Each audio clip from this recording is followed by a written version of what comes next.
서울의 번화가 한가운데 고급스러운 외관을 자랑하는 대저택이 서 있었다. 이곳은 준호와 그의 가족이 사는 집이었다. 겉으로 보기엔 완벽해 보이는 가정이었지만 그 안에는 깊은 갈등과 외로움이 도사리고 있었다. 준호는 이 집의 장남으로 20세의 대학생이었다.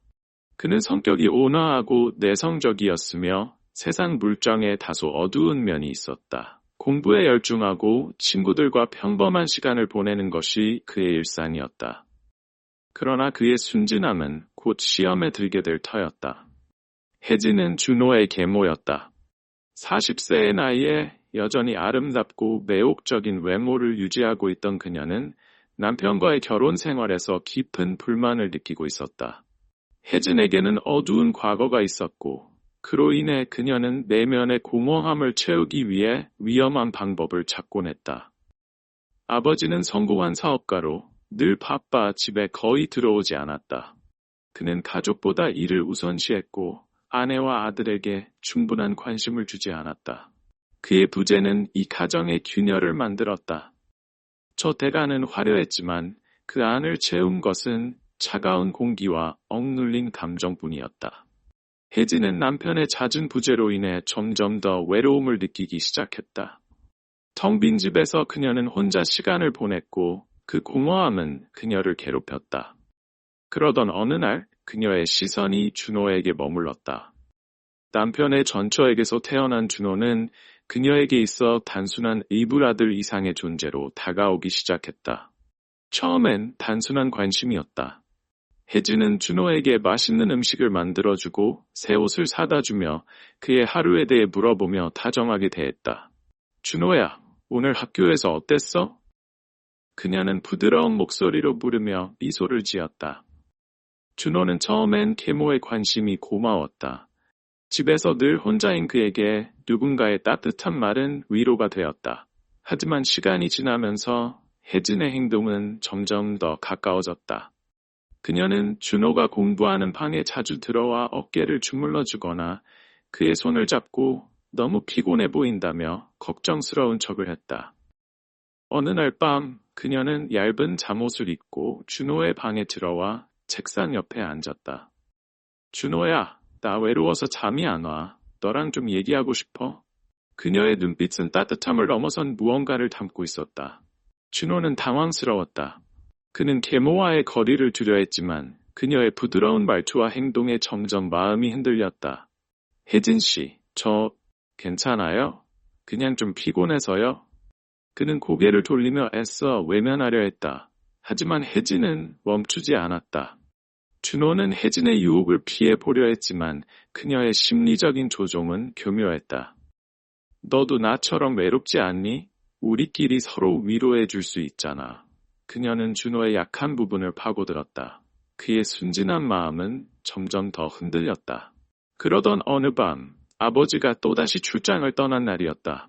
집은 어둠에 잠겨 있었고 혜진은 준호의 방으로 들어왔다. 준호야, 나 오늘 너무 힘들어. 그녀는 눈물을 흘리며 그의 품에 안겼다. 준호는 당황했지만 그녀를 밀어낼 수 없었다. 그 순간 혜진은 그의 얼굴을 감싸고 입을 맞췄다. 모든 것이 순식간에 무너졌다. 그날 밤 두 사람은 금지된 선을 넘었다. 일이 끝난 후 준호는 침대에 누워 천장을 바라보며 숨을 몰아쉬었다. 그의 머릿속은 죄책감과 혼란으로 가득 찼다. 내가 무슨 짓을 한 거지? 그는 스스로를 질책했다. 그러나 혜진은 달랐다. 그녀는 준호를 끌어안으며 속삭였다. 이건 잘못된 게 아니야. 우리 서로를 사랑하는 거야. 아무도 모를 거고. 혜진의 말은 준호를 더욱 혼란 속으로 몰아넣었다. 그는 그녀의 조종에 점점 더 휘둘리며 자신이 저지른 일을 정당화하려 했었다. 혜진의 영향 아래 준호는 이전의 자신과는 전혀 다른 사람이 되어갔다. 한때 온화하고 따뜻했던 소녀는 차갑고 무감각한 존재로 변했다. 혜진은 그를 완전히 장악했고 자신의 욕망을 채우기 위해 더 멀리 나아갔다. 준호야, 친구들을 집에 초대해봐. 우리 같이 재미있게 놀자. 혜진은 웃으며 말했다. 준호는 처음엔 망설였지만 그녀의 부추김에 결국 친구들을 집으로 불렀다.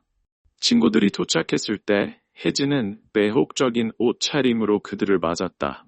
그녀는 그들 앞에서 웃고 농담을 던지며 점점 더 가까이 다가갔다. 준호의 친구들 중 일부는 그녀의 유혹에 넘어갔고 집은 점점 타락의 공간으로 변해갔다.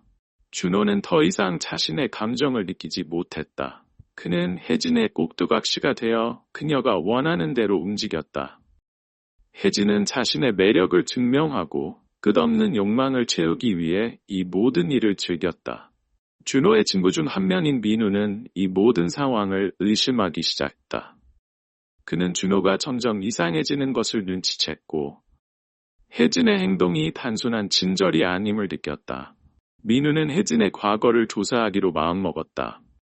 몇 주간의 노력 끝에 그는 충격적인 사실을 알아냈다. 혜진은 과거에 성추행 혐의로 고소를 당한 적이 있었고 그 사건은 조용히 묻힌 채 끝난 것이었다. 민우는 준호를 찾아가 진실을 말했다.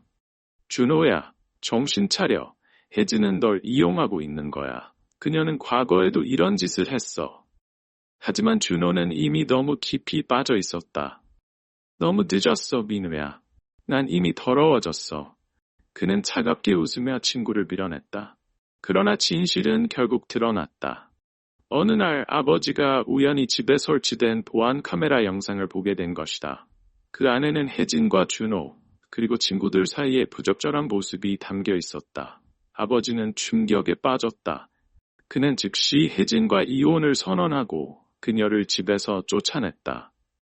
혜진은 법의 심판을 받게 되었다. 그녀의 과거와 현재의 범죄가 드러나며 그녀는 감옥에 갇혔다.